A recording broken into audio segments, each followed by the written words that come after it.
구독자분들이 저희한테 콘텐츠를 의견을 많이 주셨어요. 구독자 의견을 반영한 콘텐츠로 오늘 주제를 뽑았죠. 네, 맞습니다. 바로 CS 무늬를 어떻게 라벨링하고 구조화해서 내부에 공유할지 그 내용을 한번 다뤄보려고 합니다. 소님도 업무하면서 이거 관련해서 고민이 좀 있으셨던 적이 있죠? 데이터 구조가 잘 짜여져 있고 클릭만 하면 되는 네, 회사를 다니기도 했는데 네. 총 1인 팀으로 일하면서 데이터 이렇게 툴도 없이 일을 했어야 했던 경우가 많았어가지고 계란 바위치기처럼 스스로 했던 기억이 있습니다. 아마 지금 보고 계신 분들 중에서도 소님과 같은 사례가 많을 것 같아요. 그래서 VOC 라벨링이 필요한 이유부터 어떤 유형이 있는지 조금씩 살펴볼 예정인데요. 끝까지 영상 봐주시고 도움이 되셨으면 좋아요. 네.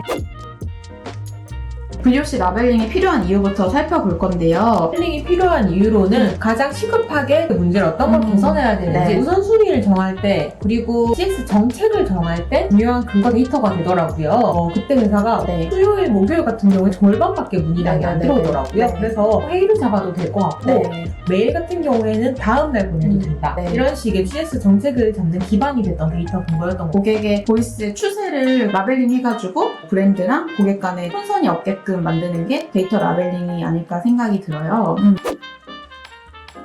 VOC 대표적으로 두 가지 경로가 네. 있는데요. 네, 첫 번째로는 인바운드 경로가 있고 두 번째 아웃바운드 경로가 있는데 아웃바운드는 브랜드가 먼저 고객한테 컨택을 해서 우리한테 의견을 주세요 하는 거고 인바운드는 고객이 먼저 브랜드한테 의견을 주는 부분이라고 생각해 주시면 될 것 같아요. 만족도 조사라든지 FGI 대표적인 아웃바운드의 VOC 인입일 것 같은데요. 예를 들면 패키지를 어떤 식으로 개선할지 가격 정책을 어떤 식으로 개선할지 전체적인 전략을 짜는데 중요한 데이터 중에 하나예요. 근데 유의할 점이 뭐냐면 이거는 고객의 주관적인 의견이잖아요. 브랜드가 먼저 물어보니까 대답을 해준 것 뿐이잖아요. 그래서 정확하진 않을 수가 있다는 점을 항상 유념해 주셔야 되는 부분인 것 같아요. 예를 들면은 고객이 부담스러운 것 중에 뭐 가격을 적었다고 할게요. 근데 실질적으로 그 고객은 매주 이 제품을 사는 고객인 거예요. 사실 가격 장벽이 이 고객한테는 높지 않은데 고객 의견에는 나는 뭐 이 브랜드가 가격이 높아서 싫다 뭐 이런 식으로 적을 수가 있단 말이죠. 이렇게 아웃바운드 경로로 들어오는 VOC 같은 경우에는 조금 더 세심하게 살펴볼 필요가 있는 것 같아요. 인바운드 같은 경우에는 CS 문의로 들어오는 게 대표적인데요. 네. 그러다 보니까 정확한 것 같아요.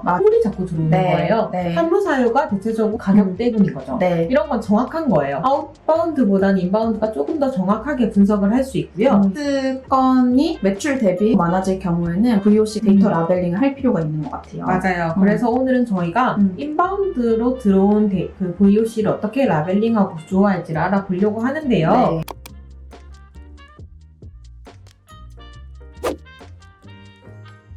CS 문의 라벨링은 이렇게 정리를 해볼 수 있을 것 같습니다. CS 문의 라벨링은 CS 유형 곱하기 CS 주제 필수사항이고요. 그 다음에 브랜드 사이드에 CS적인 원인이 있을 수 있고 플러스로 고객 사이드로 CS 원인이 있을 수 있고 마지막으로 인입 채널의 종류를 살펴볼 수가 있을 것 같아요. 필수사항으로 두 가지를 대표적으로 꼽았는데 유형이랑 주제예요. CS 유형이라는 거는 단순 문의, 컴플레인, 인바운드 기회, 긍정적 피드백인데 이런 식으로 어떤 CS의 유형인지 그 안에서 마케팅이냐 프로모션이냐 결제냐 취소냐 이런 거를 결합해서 보는 게 데이터 라벨링 필수사항이라고 보시면 될 것 같아요.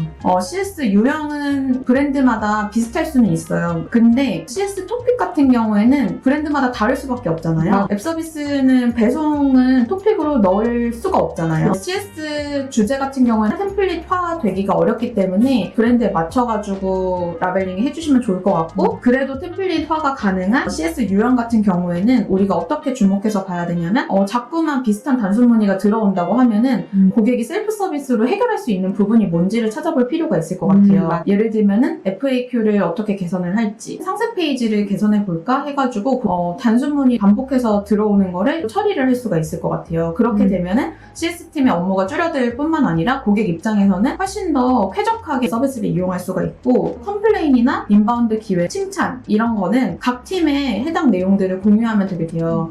왜냐하면 컴플레인이나 칭찬 같은 경우에는 어떤 게 매출에 더 도움이 되는지 안 되는지를 파악할 수 있는 토픽 토픽이기 때문에 요즘에 파손이 많이 되는 것 같습니다 라는 게 들어온다고 하면은 제품팀에서 이 해당 부분 개선할 수 있는 부분이잖아요. 이런 식으로 두 가지로 나눠서 단순 문의 거는 UX적으로 어떻게 개선할지, 컴플레인, 기회, 칭찬 같은 경우는 각 팀에 이제 좀 배포하는 방식으로 라벨링 한 것을 활용하면 좋지 않을까 생각이 듭니다. 선택사항 같은 경우에는 브랜드 사이드의 컴플레인과 이제 고객 사이드의 컴플레인 어떠한 채널로 들어오는지 네. 다뤄보려고 하는데요. 그러니까 브랜드 사이드의 CS 건을 설명을 해드리자고 하면은 고객이 가격에 대해서 컴플레인을 했으면은 필수 사항에서는 컴플레인의 가격 이렇게 라벨링이 되잖아요. 근데 고객이 왜 가격 컴플레인을 했지라고 유추를 해보는 것을 브랜드 사이드의 컴플레인이라고 저희가 이름을 지은 거거든요. 그러니까 경쟁사랑 비교했을 때 너무 높다 등등 이유들이 되게 많잖아요. 사실 라벨링을 하기에는 어려운 부분이 있는 것 같아요. 이게 명확할 때도 있는데 명확하다고 해서 그것도 100% 신뢰하기는 어려운 명확함이기 때문에 이거 같은 경우에는 라벨링을 할 여력이 되지 않는다고 하면은 노트에다가 적어놓는 게 더 좋은 것 같아요. 두 번째로는 고객의 성향에 따른 CS인데 예를 들면은 기회주의자적인 고객, 정기적으로 컴플레인을 습관처럼 주는 고객이 있을 수도 있고 공격적인 고객이 있을 수도 있고 어떤 식으로 이 컴플레인을 해석하느냐 힌트가 될 수도 있고 CS팀의 효율성을 증대하기 위해서 기록을 하는 이유도 있어요. 그러니까 예를 들면은 기회주의자적인 고객 같은 경우에는 우리 서비스 안에서 이런 고객들이 이득을 볼 만한 여지를 여기서 발견하는구나 해석을 해가지고 여기를 개선해야겠네 라고 확인할 수 있는 부분이고 뭘 해도 계속 컴플레인을 주는 고객은 로스 처리를 해버리고 빨리 그냥 해결하고 지나가자 뭐 이런 식으로 해석을 할 수가 있잖아요. 그리고 마지막으로는 이 채널의 종류인데요. 채팅 상담이나 전화, 메일 등이 될 수도 있을 건데요. 이런 거는 적어두기 어렵진 않으실 네. 거예요. 그리고 다른 팀한테 도움이 될 수 있는 부분이 많거든요. 그래서 이런 선택사항이 있지만 해두시면 나중에 도움은 된다.